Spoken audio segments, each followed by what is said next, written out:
Naghahanap ka ba ng masasakyan papuntang Batangas City galing Lucena? Merong biyahe ang Supreme Bus Company sa ruta na yan.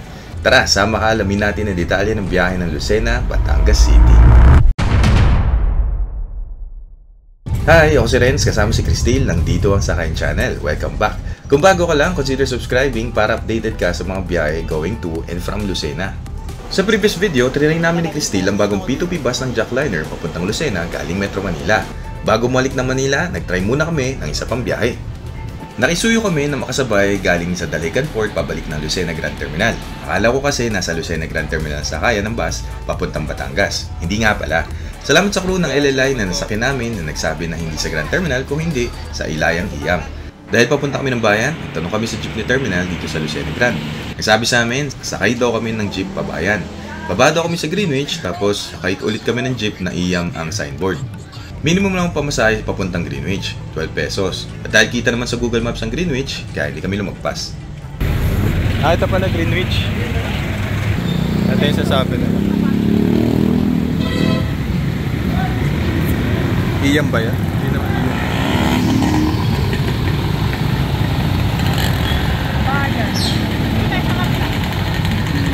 Where are yung red? So sa Greenwich, ito yung Greenwich. Tapos may kulay pula na parang jeep. Ano to?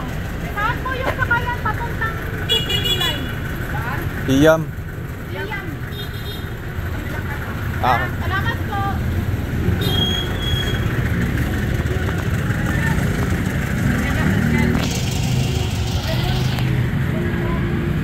So sa Greenwich papuntang S. Sabi niya. Ang problema, hindi pala mismo sa Greenwich, sa kabilang kalsada pala. Hindi ko lang alam kung Greenwich ang tamang babaan at sakayan, kaya doon kami pinababa, or yun lang ang alam nilang landmark. Anyway, sa ML Tagaraw Street pala, dumadaan ng mga jeep papuntang Iyam. Ayun, barangay, yung Iyam. Barangay tuloy yung barangay. Ayan, sasakyan. Ayun na, ayun.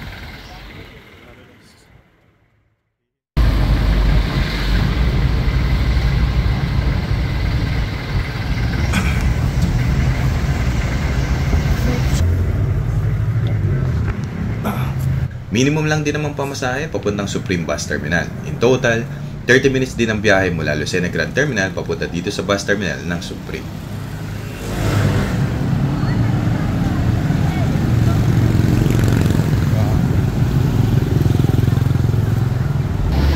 Kuya, may pila ba? May pila ba? Oo, diba sir?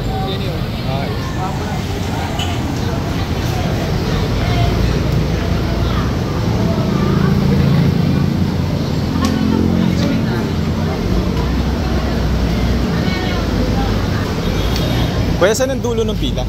Hindi, dito po muna kaya. Dito. Okay. Thank you.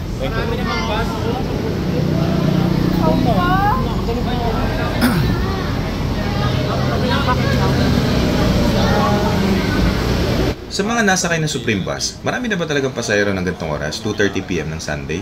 O nagkataon lang na may pila dahil kinaate ng mga naka-white shirt? Nalaman namin along the way nung nagkukwentuhan sina Kuya Driver at Konduktor na nag-take down ng exam yung mga naka-white shirt sa Lucena at mga pauwi na kaya daw punuan agad sa terminal pa lang. Hindi ko lang alam kung accurate yun.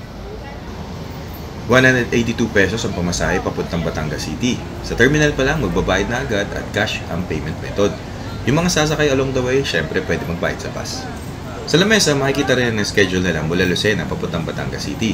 3 AM ang first trip ng Monday, pero the rest, 3:30 AM to 6:30 PM ang oras ng biyahe. Sa Batangas Grand Terminal ko na natanong ang schedule para sa biyaheng Batangas to Lucena. Pareho lang pala. By the way, meron din ordinary buses ng Supreme. Sa naring namin, mukhang salitan ang aircon at ordinary buses. Ang bus natin for today's video ay ang Hyundai Bus number 2940 ng Supreme. 2x2 seat configuration, may plastic ang mga upuan, air condition, reclining seats, malinis, at dahil interregional bus route, may ample legroom. Kalahati na ang pasahero sa bus nung nakasakay kami at mga 8 na lang ang kulang nung umalis ang bus ng 2:39 PM. Sadya na ate, tawag ko nga si ate. Sabi na kayo. Ay, meron na.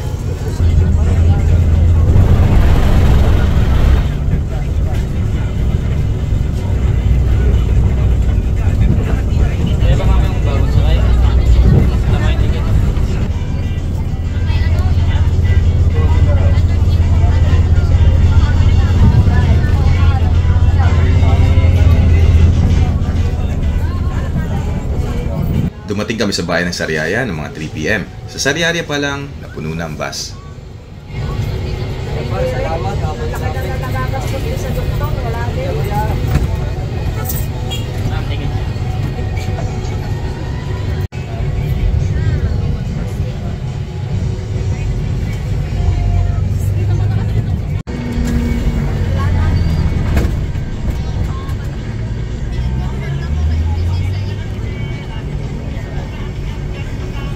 Sa Candelaria naman, may mga sumakay pa rin along the highway pero hindi dumaan ng bus ng bayan kundi sa bypass road.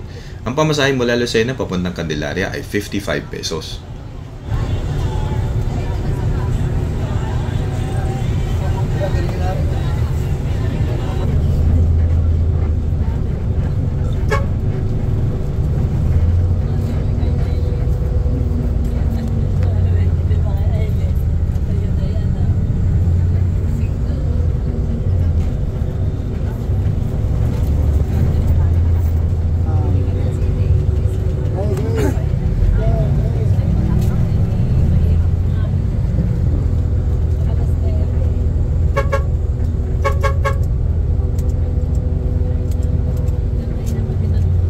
Pagkalagpas ng bypass road ng ilang kilometro, kumana ng bus sa Marshall Punsalan Junior Highway.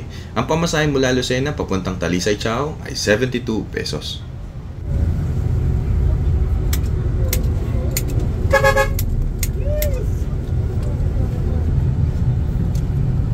Wala pang ticket dyan. Batas.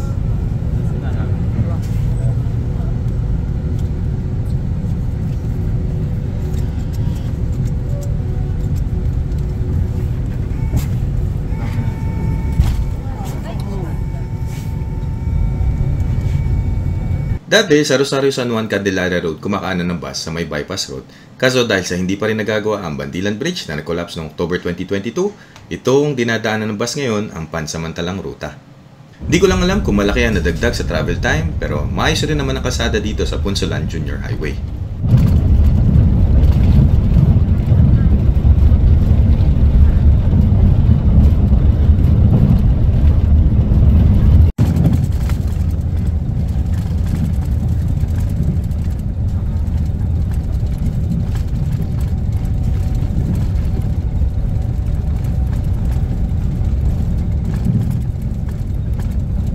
At dahil one-way yata ang bahagi ng Punsalan Highway na ito, kumaliwa ang bus papunta sa Barangay Lipahan. Sa kanto ng kalsadang ito at Rosario San Juan Candelaria Road, may mga bumaba at sumakay sa RL gas station. Para sa RL meron.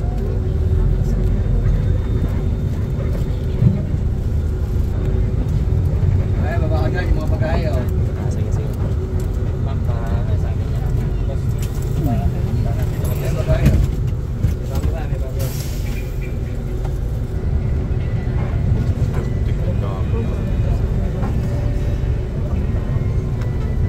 San Juan po dyan, San Juan. Pagdating na San Juan Bayan, ito ang sitwasyon na linatnan namin. May mga bumaba pero madami pa rin talaga ang nag-aabang ng bus. Mukhang itong bus route lang ng Supreme ang nadaan dito sa San Juan papuntang Batangas Grand Terminal.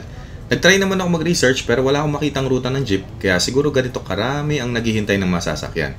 Ang pamasahe mula Lucena papuntang San Juan ay 88 pesos. Sa may dyan.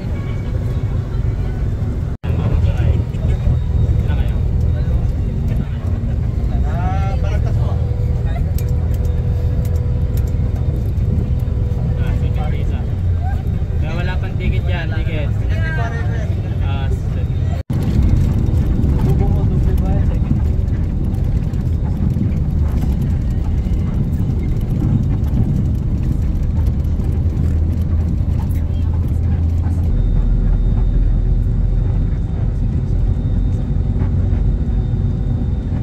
Ang sumunod na dinaanan ng bus ay ang bayan ng Rosario. Ang pamasahe mula Lucena papunta dito ay 136 pesos. Noong 2015, nag-road trip ako at nagpunta sa isang resort sa Rosario with family. At natatandaan ko, heavy ang traffic dito sa intersection na ito. Pero ngayon, surprisingly, hindi traffic kahit na 5:14 PM na dumaan ng bus.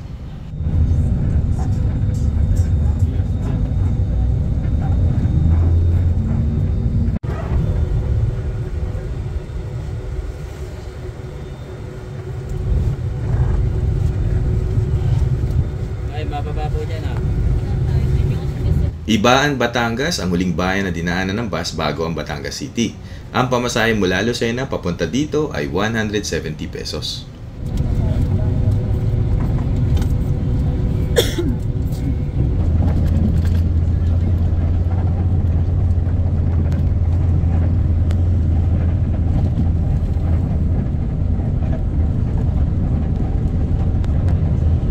Dito naman sa Barangay Balagtas nangalahati ang pasahero ng bus.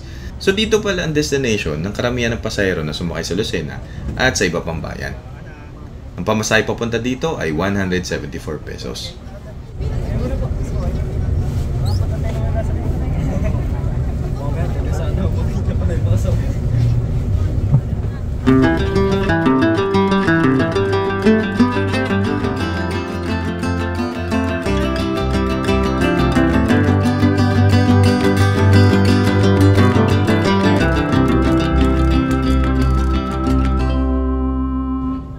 And finally, dumating na kami sa Batangas Grand Terminal ng 5:56 PM. Bale, 3 hours and 17 minutes, eksakto ang biyahe. Para sa amin ni Cristil, matagal ang biyahe. Di ko lang alam kung normal yun o nagkataon lang na maraming pasahero.